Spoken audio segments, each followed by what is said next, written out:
À la une du 19h ce soir, l'association des municipalités du Burkina, section des Hauts-Bassins, se dote d'une feuille de route. Elle a organisé une assemblée générale qui a servi de cadre de présentation et de validation du plan stratégique de développement de l'AMBF. Et puis, la gestion hygiénique des menstrues en milieu scolaire préoccupe l'UNICEF et WaterAid. Ils viennent de lancer un projet sur la question à Bobo-Dioulasso. Prévu pour durer une année, le projet va concerner une soixantaine d'établissements de 3 régions du Burkina. Bonsoir à tous et merci de nous suivre. Le secrétariat permanent des Hauts-Bassins de l'AMBF, l'association des municipalités du Burkina, était en assemblée générale ordinaire hier à Bobo-Dioulasso, assemblée au cours de laquelle il était question de la présentation et de la validation du plan stratégique de développement de l'AMBF. Occasion pour les élus locaux de se familiariser avec cette nouvelle feuille de route. L'ouverture des travaux a eu lieu en présence de Lamine Karantao et Ahadi Sandamba. Venus de toutes les communes de la région des Hauts-Bassins, ces élus locaux veulent s'approprier le plan stratégique de développement de l'AMBF, l'association des municipalités du Burkina Faso. Chacun étant maire d'une commune, ils vont à cette assemblée générale spécifier les différents besoins en vue d'une planification adéquate. Nous allons effectivement non seulement présenter les activités déjà amorcées et donner aussi un plan de travail et mettre en place un certain nombre de commissions spécialisées qui vont se pencher sur un certain nombre de préoccupations qui minent aujourd'hui nos différentes communes.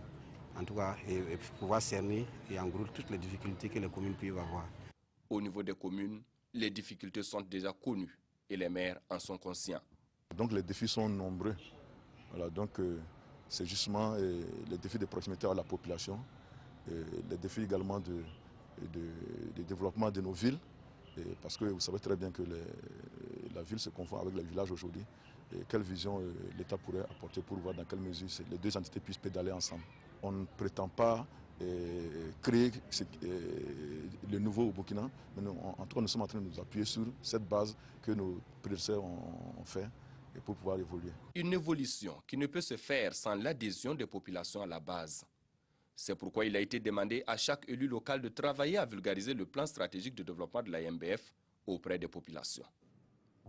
C'est parti depuis le 12 novembre dernier pour les deuxièmes journées de la CODES, l'association communautaire pour le développement social. Des journées placées sous le signe de la solidarité avec en prime des séances de sensibilisation sur certaines maladies sexuellement transmissibles. Issaka Ouedraogo et Ismaël Diloma Sirima. Les membres de la CODES, l'association communautaire pour le développement social, réunis ici pour venir en aide aux habitants de la commune de Bogodogo. Pour cette deuxième édition des journées à CODES, ces prestataires de santé vont durant 4 mois mener des sensibilisations sur les maladies infectieuses auprès des populations de la dite commune.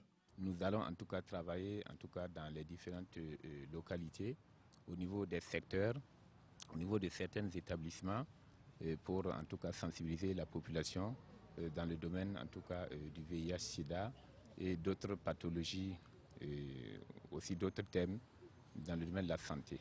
Le lancement de la deuxième édition des journées à CODES a été l'occasion pour les membres de faire un don de 2 tonnes de riz et de maïs d'une valeur d'environ 300 000 francs au district sanitaire de Bogodogo. Nous avons une liste des personnes qui viennent régulièrement solliciter notre aide.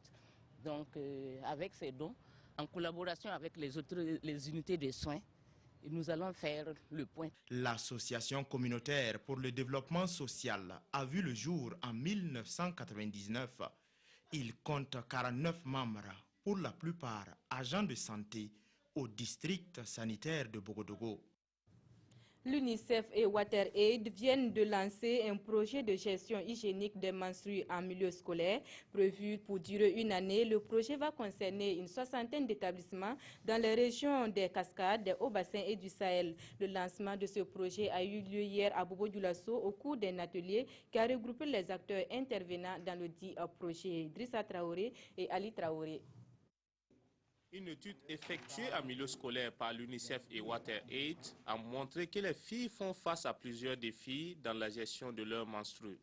Pour relever ce défi, ces deux structures ont financé un projet sur la gestion hygiénique des menstrues en milieu scolaire. Donc ce projet-là vient pour apporter plus d'informations aux filles, instaurer une communication de qualité entre les acteurs, mais principalement entre les filles, entre les filles et les mères, les filles et les enseignants, les filles et les garçons, et pour en tout cas briser les tabous, parce que vous savez que la gestion des menstrues, il y a il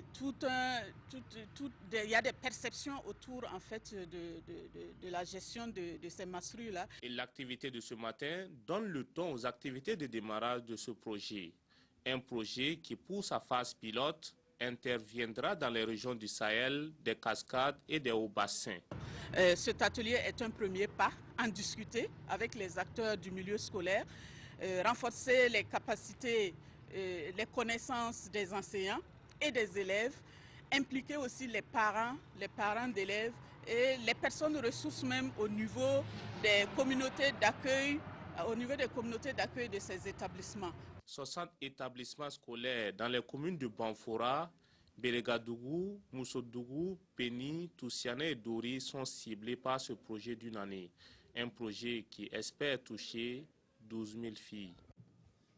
L'accès aux soins de santé de qualité, une préoccupation du gouvernement burkinabé, préoccupation partagée par la Chine-Taïwan. Elle vient de financer la transformation du centre de santé et de promotion sociale de Sabou en centre médical. Une transformation qui vient améliorer qualitativement et quantitativement les prestations de services offertes aux populations. L'inauguration du centre médical a eu lieu en présence de Dilaré Yen et Yolande Lompo.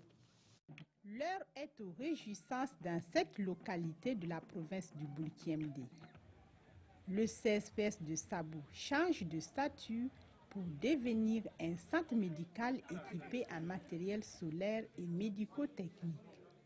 Le tout d'un montant de plus de 357 millions de francs CFA. Avec l'appui de la Chine-Taïwan, nous venons de faire d'une réalité cette option qui est de transformer progressivement l'ensemble des CSPS, des chefs-lieux de communes urbaines en CM. L'objectif visé, c'est de renforcer l'accès aux soins de santé de qualité. Le CM, qui est un centre médical qui a les services offerts au niveau du CSPS. Et en plus de ces services-là, il y a les services offerts par le médecin qui est appuyé par le laboratoire qui permet de faire des analyses plus poussées. La construction des CSPS et des centres médicaux est l'un des nombreux projets du gouvernement burkinabé que la République de Chine-Taïwan soutient depuis plus d'une décennie.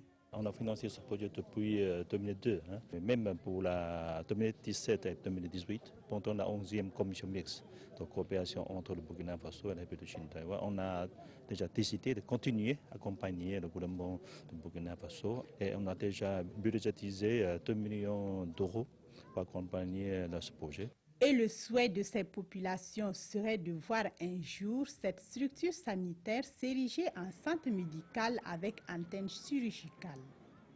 Une autre inauguration dans ce journal, il s'agit cette fois de comptoir d'achat de Jatrofa et c'est à Bondokui dans la boucle du Mouhoun. La cérémonie d'inauguration a été l'occasion pour le promoteur de cette plante, le Larlé Naba Tigré, d'échanger avec les producteurs. Le point avec Lassina Ouattara et Karim Ouedraogo.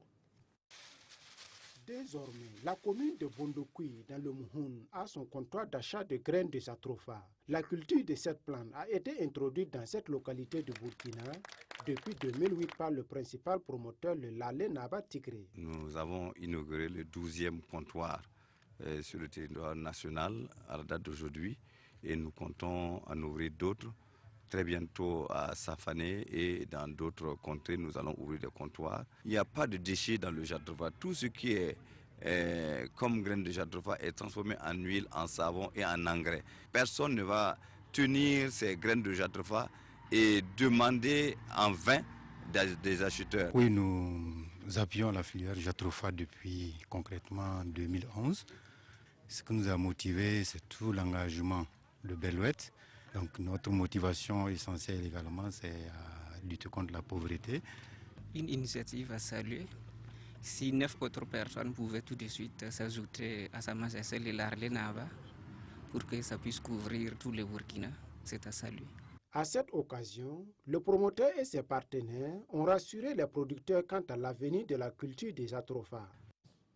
La paroisse Saint-Pierre de Gounguin a 50 ans. En marge du jubilé d'or, elle a célébré la semaine de la famille et de la personne âgée. Consécration des familles, renouvellement de consentement et témoignage de vie de couple ont été les temps forts de cette célébration eucharistique. Nongba Kouda et Ismaël Diloma Sirima. La paroisse Saint-Pierre de Gounguin célèbre la famille et les personnes âgées. À l'occasion, plus de 150 couples vieux de 5 à 60 ans ont célébré leur anniversaire de mariage. Les grands moments de cette messe ont été le témoignage des expériences de couple, la bénédiction des alliances et le renouvellement des consentements par les couples. Actuellement, on voit des attaques contre la famille. On veut la disloquer, on veut la faire disparaître. Et nous, en Afrique, une valeur ancestrale qui a été confirmée par l'Église, nous devons tenir, mordicus. Selon le comité paroissial de la pastorale familiale, toute famille chrétienne est une cellule sociale et une église domestique. Elle doit alors vivre dans la vertu du salut et être un sanctuaire où Dieu est honoré et prié. Le rôle de la pastorale familiale, c'est d'accompagner ces familles-là pour que vraiment, comme on l'a dit, chaque famille soit un lieu où on célèbre la joie de l'amour tous les jours. Et la pastorale familiale, surtout le thème que nous avons retenu pour la famille cette année, et famille chrétienne de Gounguin, soit un autre Nazareth où règne la paix, l'unité et l'amour. Cette semaine de la famille a également connu 134 mariages à l'église Saint-Pierre de Gounguin. Au cours de cette messe, les fidèles catholiques ont prié le Christ pour qu'il éclaire les esprits et adoucisse les cœurs pour une vie de famille réussie. On s'arrête là pour aujourd'hui. Merci à vous qui nous avez suivis. L'info revient dans 45 minutes. Bonsoir et à demain.